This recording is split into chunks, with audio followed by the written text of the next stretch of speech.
Welcome to the 1 Hour Guide by Neil Nathu. Yeah, today we are diving deep into some seriously effective thinking tools with Shane Parrish's The Great Mental Models, a comprehensive guide.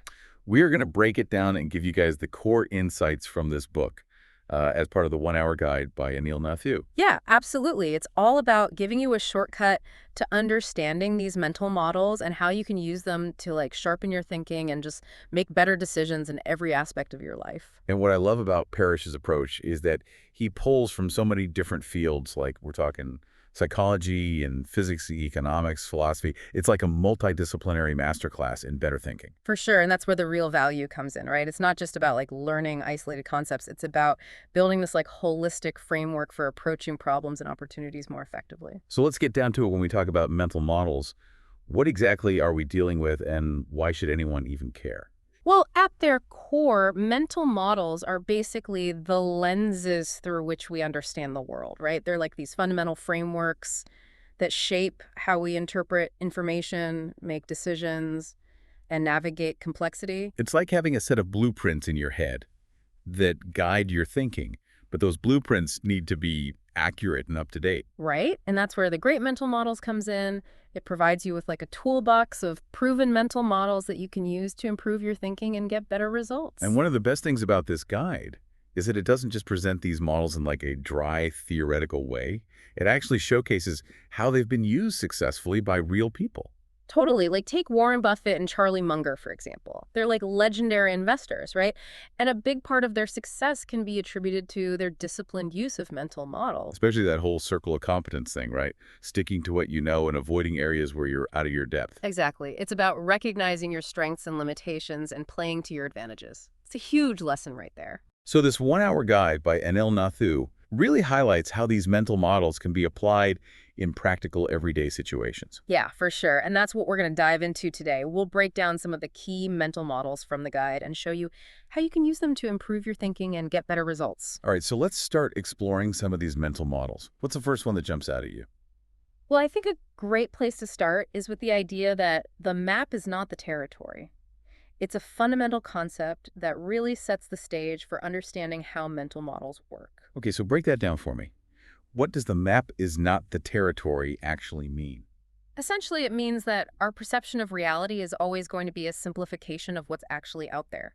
It's like we're using a map to navigate a vast and complex terrain, but the map can never fully capture every detail and nuance of the actual territory. So it's kind of like saying that our mental models are like maps that help us understand the world, but we need to be aware that those maps are just representations, not the real thing. Right, and the danger is that we can start to mistake the map for the territory.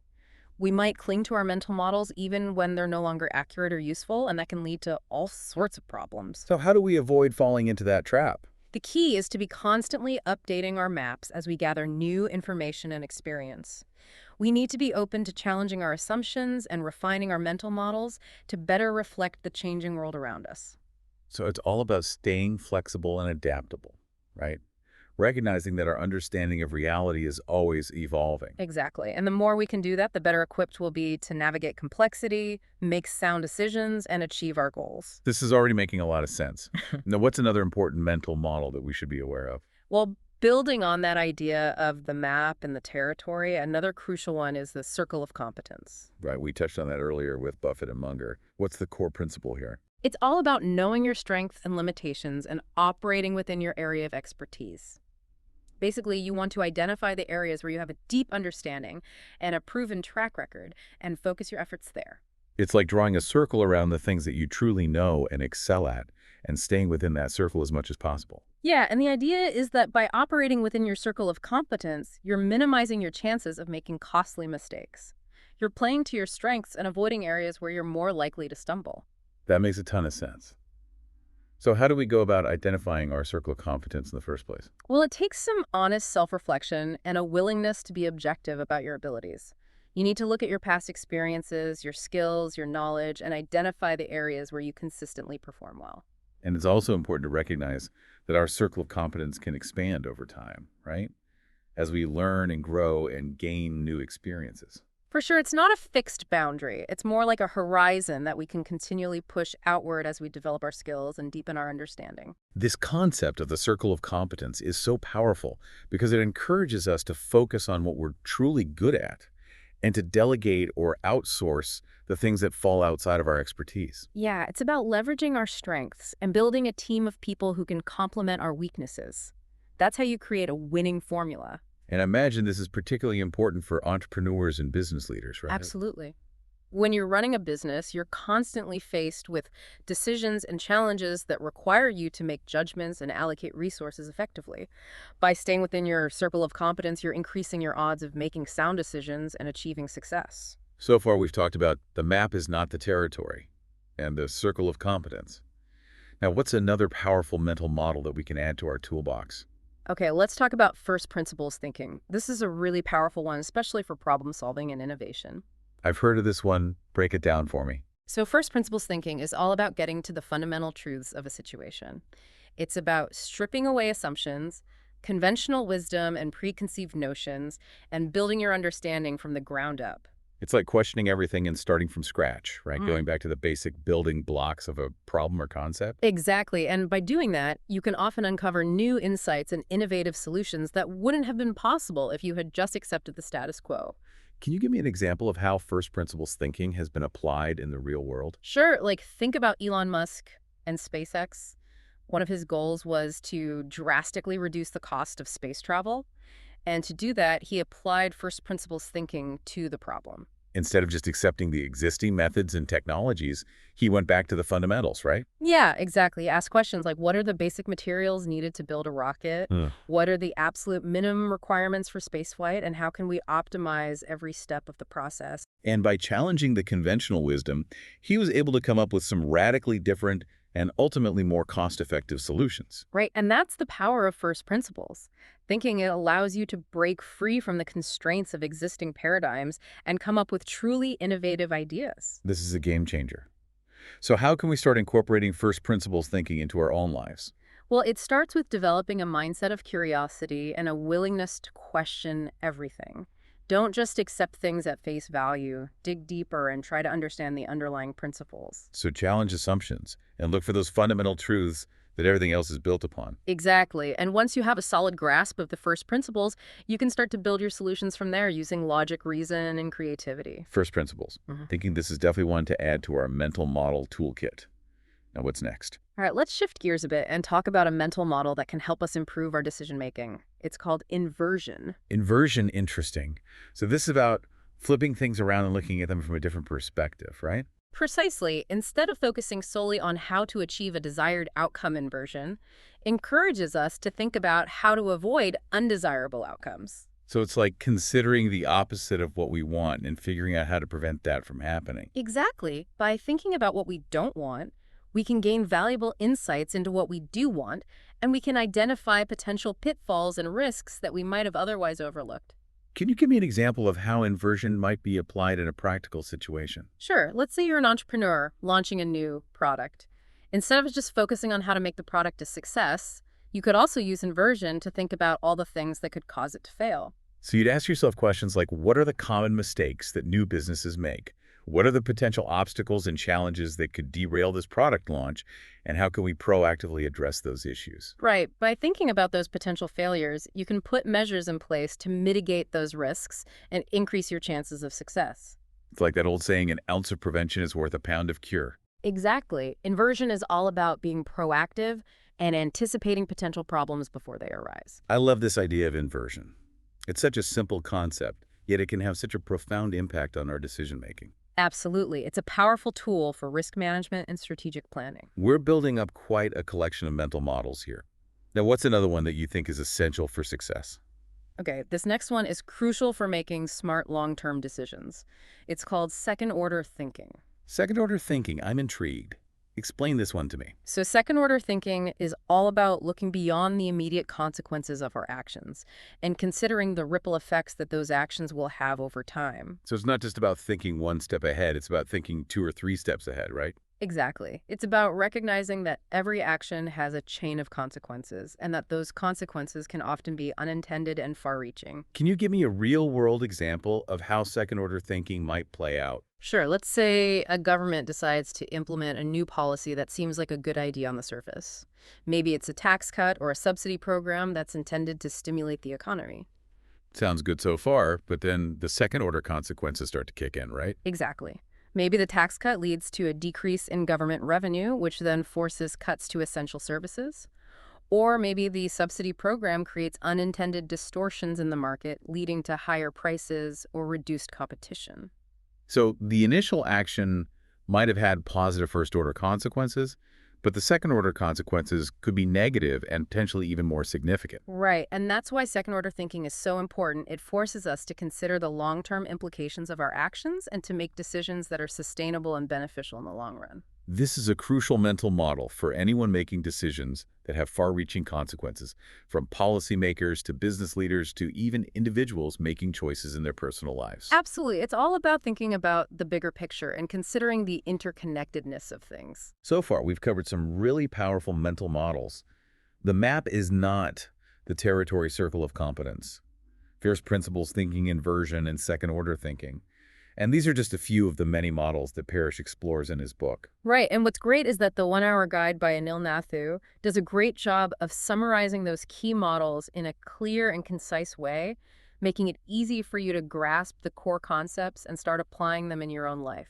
Absolutely. It's a fantastic resource for anyone who wants to improve their thinking and decision-making skills. And one of the things I really appreciate about the guide is how it emphasizes the importance of developing a lattice work of mental models. Lattice work of mental models. What does that mean exactly? Well, instead of just relying on one or two favorite mental models, the idea is to build a diverse toolkit of models that you can draw from depending on the situation. It's like having a Swiss Army knife of thinking tools, right? Different models for different problems. Exactly. And the more mental models you have at your disposal, the more effectively you'll be able to analyze situations, solve problems, and make sound decisions. And the 1 Hour Guide by Anil Nathu provides a great starting point for building that mental model toolkit. Yeah, it gives you a solid foundation of essential models, and then you can continue to expand your repertoire from there.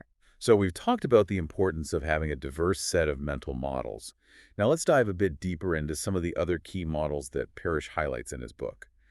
What's one that you think is particularly relevant for our listeners? Well, given that a lot of our listeners are entrepreneurs and business leaders, I Right. think the concept of thought experiments is really valuable. Thought experiments. Yeah, I've heard of those. But how do they actually work? Essentially, a thought experiment is a way of mentally exploring different scenarios and possibilities without having to actually carry them out in the real world. It's like running a simulation in your mind, right? Exactly. It's a way of testing out different ideas and approaches without incurring any real-world costs or risks. And how can thought experiments be useful for entrepreneurs and business leaders? Well, they can be incredibly helpful for making strategic decisions, anticipating potential problems, and developing innovative solutions. Can you give me an example? Sure. Let's say you're considering launching a new product line. You could use a thought experiment to explore different pricing strategies, marketing approaches, and distribution channels. You could play out different scenarios in your mind and see how each one might affect your bottom line. Exactly. And by doing that, you can gain valuable insights and make more informed decisions. This is a great way to mitigate risk and test out ideas before committing significant resources. Absolutely. And it's a skill that anyone can develop with practice. So we've got thought experiments.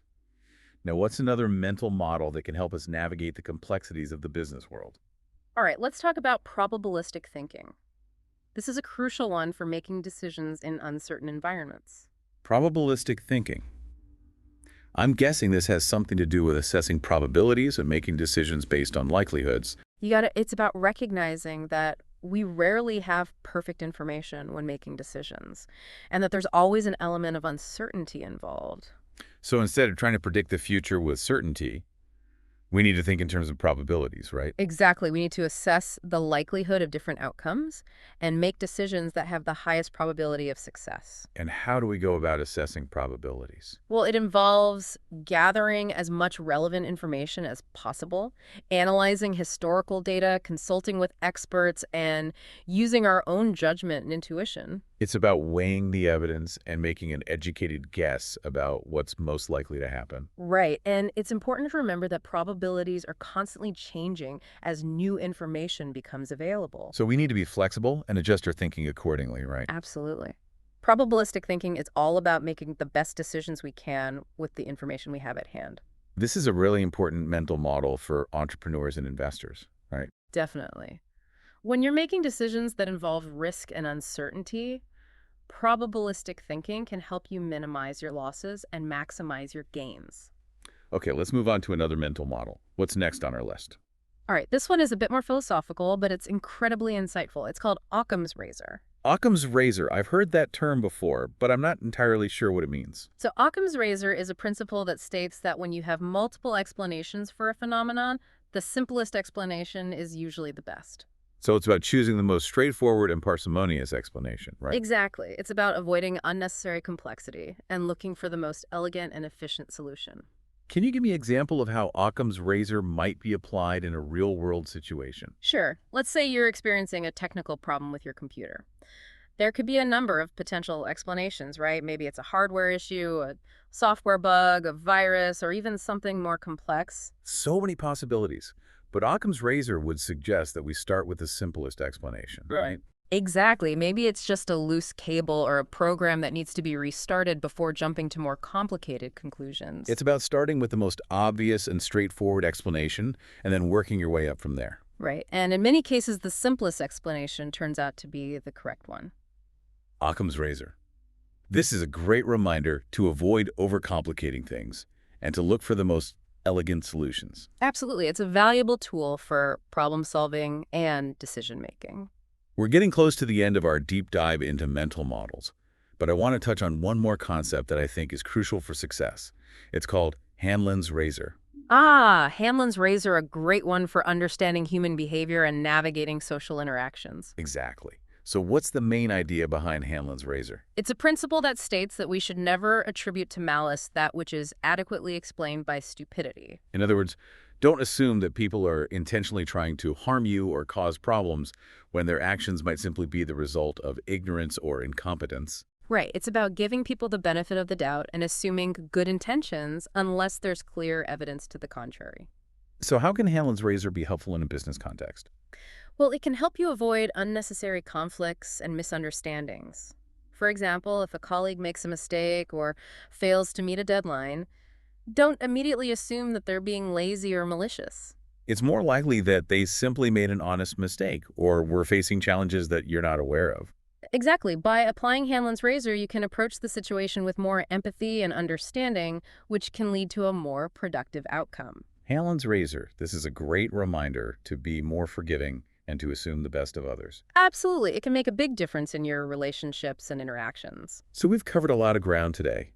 We've explored some of the most important mental models for success from a success. The map is not the territory to the circle of competence, to first principles thinking, to inversion to second-order thinking, to thought experiments, to probabilistic thinking, to Occam's razor, to Hanlon's razor, and more. And these are just a few of the many models that Shane Parrish covers in his book, The Great Mental Models. And as we've discussed, the 1-Hour Guide by Anil Nathu does a fantastic job of summarizing those key models in a clear and concise way, making it easy for you to grasp the core concepts and start applying them in your own life. It's a great resource for anyone who wants to sharpen their thinking, improve their decision-making skills, and achieve greater success in all areas of life. Absolutely. Now, before we wrap up, I want to leave our listeners with a final thought that builds on what we've discussed today. Okay, go for it. One of the key takeaways from our deep dive into mental models is that the more mental models you have at your disposal, the better equipped you'll be to navigate complexity, solve problems, and make sound decisions. It's like having a diverse toolkit of thinking tools that you can draw from, depending on the situation. I agree completely. It's about building that lattice work of mental models that we talked about earlier. Exactly. And the great thing about mental models is that they're not just theoretical concepts. They're practical tools that can be applied in real-world situations. And the more you use them, the more effective they become. It's like any skill. The more you practice, the better you get. So my challenge to our listeners is this: make a conscious effort to expand your mental model toolkit. Read books like The Great Mental Models, study the thinking of successful people, and be open to new ways of seeing the world. And don't be afraid to experiment and see what works for you. Every situation is different, and there's no one-size-fits-all approach. Right. The key is to develop a flexible and adaptable mindset and to be constantly learning and growing. And remember, the 1 Hour Guide by Anil Nathu provides a great starting point. It gives you a solid foundation of essential mental models that you can build upon. Exactly. So keep learning, keep exploring, and keep challenging yourself to think in new and better ways. And with that, I think we've covered just about everything for today's deep dive into the great mental models. This has been a fantastic discussion, and I hope our listeners have gained some valuable insights that they can apply in their own lives. Me too. It's always exciting to talk about mental models and how they can help people achieve greater success. Thank you for joining us today. Buy the book at the 1 Hour Guide website for more business insights. Take care, everyone, and keep those mental models sharp. See ya! Bye.